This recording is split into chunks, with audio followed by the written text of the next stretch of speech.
Hello বন্ধুরা, welcome back to দীপসার ছোট্ট জগৎ। আশা করি তোমরা সবাই ভালো আছো, আমরাও খুব ভালো আছি। আরও একটা নতুন ভিডিও নিয়ে আমি পিয়ালি তোমাদের সামনে হাজির হলাম। তো আজকের আরেকটা রেসিপি নিয়ে তোমাদের সামনে হাজির হয়েছি। তো এখানে দেখতেই পাচ্ছ মিক্সির জারে তোমার হচ্ছে পোস্ত নিয়ে নিলাম, পোস্ত নিয়েছি দেখতেই পাচ্ছ।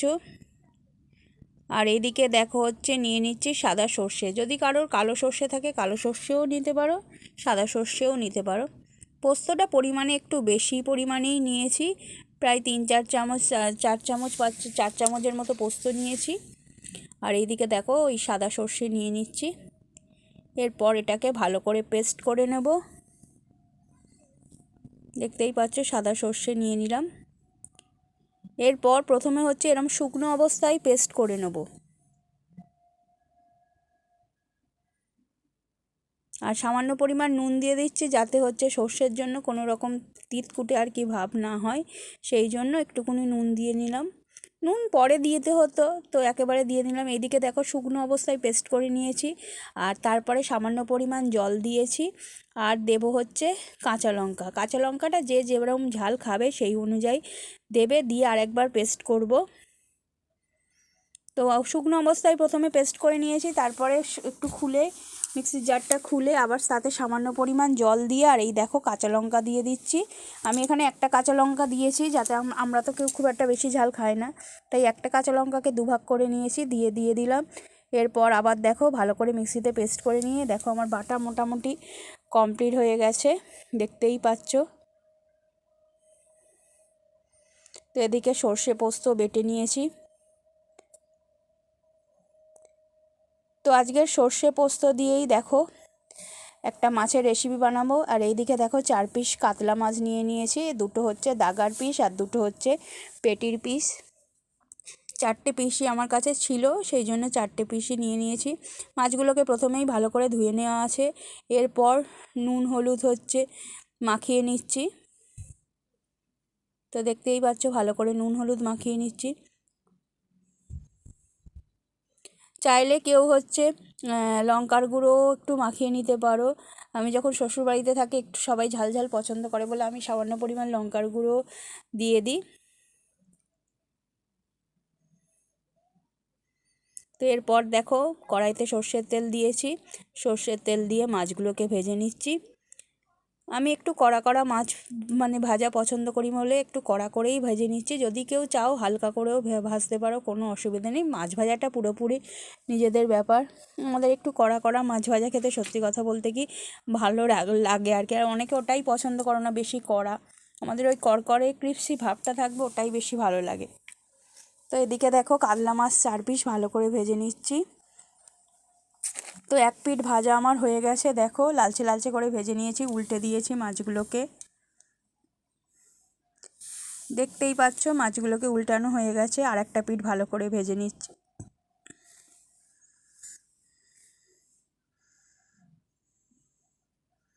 এটা তোমরা যে কোনো মাছ দিয়ে করতে পারো।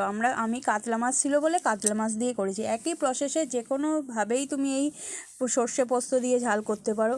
দেখো মাছগুলো আমার ভাজা কমপ্লিট হয়ে গেছে। এবার ওই তেলেই একটু তেল তুলে নিয়ে তেলটা অল্প দিয়ে কুচনো পেঁয়াজ দিয়ে দিচ্ছি।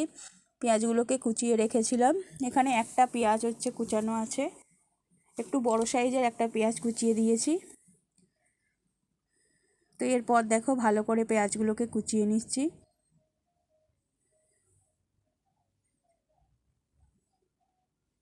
একটু বাদামি বাদামি হোক।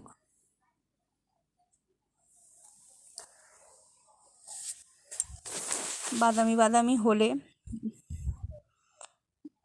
তারপরে অন্য সব কিছু দেব। ওই জন্য পেঁয়াজটাকে ভালো করে আর কি বাদামি করে ভেজে নিচ্ছি।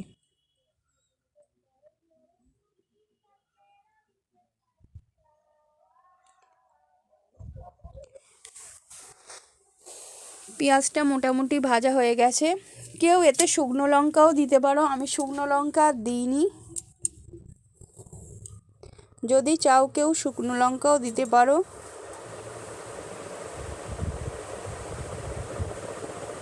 এরপর দেখো আমি এখানে কাঁচা লঙ্কা দিয়েছি, অনেকের শুকনো লঙ্কাটা সত্যি কথা বলতে কি একটু হচ্ছে মানে অম্বল করে আর কি, ওই জন্য আমি কাঁচা লঙ্কা ইউজ করেছি। যদি কেউ চাও তো তারা শুকনো লঙ্কা দিয়েও করতে পারো, অসুবিধে নেই কোনো। তো পেঁয়াজটা দেখতেই পাচ্ছ আমার বাদামি রঙের হয়ে গেছে। কাঁচা লঙ্কাটাও পেঁয়াজটার সাথে ভালো করে ভেজে নিচ্ছি। এরপর দেখো ওই যে সর্ষে পোস্ত যে পেস্টটা করে রেখেছিলাম ওইটা দিয়ে দিচ্ছি। ঠিকই ধরেছো, আজকের আমরা বানাবো কাতলা মাছের ঝাল। শুধু কাতলা মাছের ঝাল কেন, এই প্রসেসে তুমি যে কোনো মাছেরই ঝাল করতে পারো, কোনো অসুবিধে হবে না। সর্ষে পোস্তটাকে ভালো করে নেড়ে নিচ্ছি। খুব তাড়াতাড়ি হয়ে যায় সর্ষে পোস্তটা, বাটতে যতক্ষণ টাইম লাগে চটজলদি রান্না হয়ে যায়। একবার করে দেখবে এই প্রসেসে, খুব তাড়াতাড়ি হয়।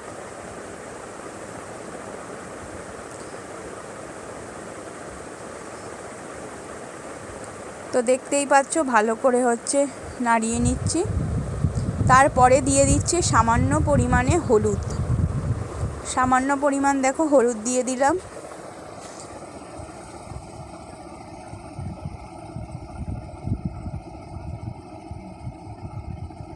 হলুদ দিয়ে একটু নাড়িয়ে নিচ্ছি। তেল প্রায় নেই বললেই চলে, দেখেছো তো খুব কম তেলে রান্নাটা করছি আর কি। এরপর জিরে গুঁড়ো দিলাম। দেখো কড়াইতে প্রায় তেল নেই বললেই চলে, যদি কেউ একটু বেশি তেল খাও তো আরেকটু তেল দিতে পারো। আমরা খুব একটা বেশি তেল খাই না বলে মানে যে রান্নাগুলো মানে যতটা কম তেলে করা যায় ততটাই কম তেলে করার চেষ্টা করি আর কি। এরপর পরিমাণ মতো নুন দিয়ে দিচ্ছি।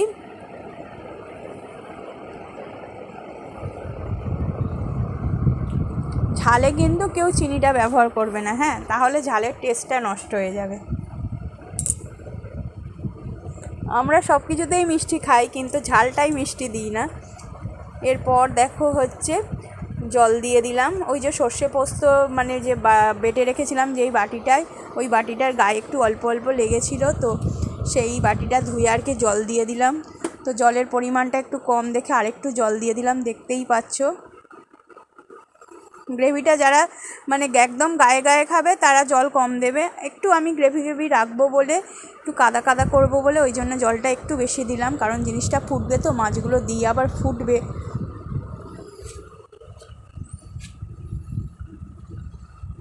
তো ওই জন্য একটু আমি হচ্ছে জলটা বেশি দিয়েছি, আমারটা আর কি কাদা কাদা মতো হবে।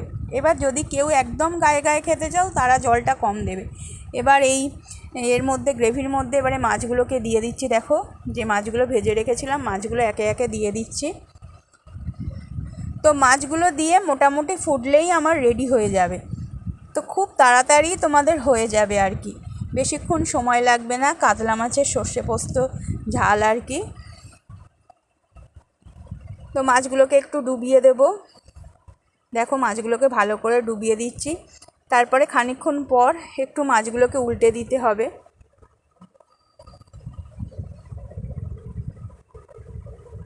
তো ফুটলেই মোটামুটি আমার রেডি হয়ে যাবে কাতলা মাছের ঝাল। দেখো ফুটছে, খুব ভালো করেই ফুটছে। একটু ফুটে গেলে মাছটাকে উল্টে দেব।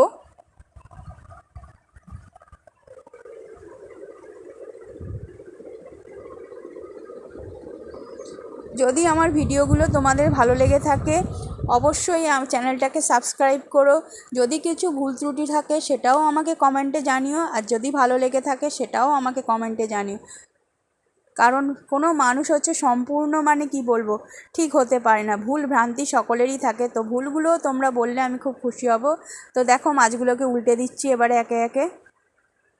তো গ্রেভিটা আমার প্রায় হয়েই এসছে, মাছগুলো উল্টে দিলেই মোটামুটি রেডি হয়ে যাবে আমার। আর যারা নতুন বন্ধু অবশ্যই চ্যানেলটাকে সাবস্ক্রাইব করে দিও, লাইক শেয়ার কমেন্ট করো। পুরনো বন্ধুরাও আছো, নতুন বন্ধুরাও সাথে দেখো, স্কিপ না করে পুরো ভিডিওটা দেখো। রেসিপি কেমন হয়েছে সেটাও জানিও, আশা করি তোমাদের ভালো লাগবে। এইভাবে তোমরা আমাদের ভালোবাসা দিয়ে যেও, দীপশাকে ভালোবাসা দিও। আর থ্যাংক ইউ সো মাচ ভিডিওগুলো দেখার জন্য। অনেক ভালোবাসা তোমাদের কাছ থেকে পাই। সত্যি কথা বলতে কি তোমাদের এই ভালোবাসার জন্যই এতটা এগিয়ে যেতে পারছি।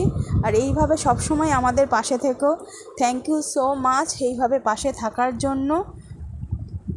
আর এতক্ষণ ধরে ধৈর্য ধরে ভিডিওটা দেখার জন্য অসংখ্য অসংখ্য ধন্যবাদ। এইভাবে সব সময় সাথে থেকো, এটাই চাইবো। এই দেখো একটু সর্ষের তেল লাস্টে দিয়ে দিলাম। Thank you. আজ এই পর্যন্তই, টাটা।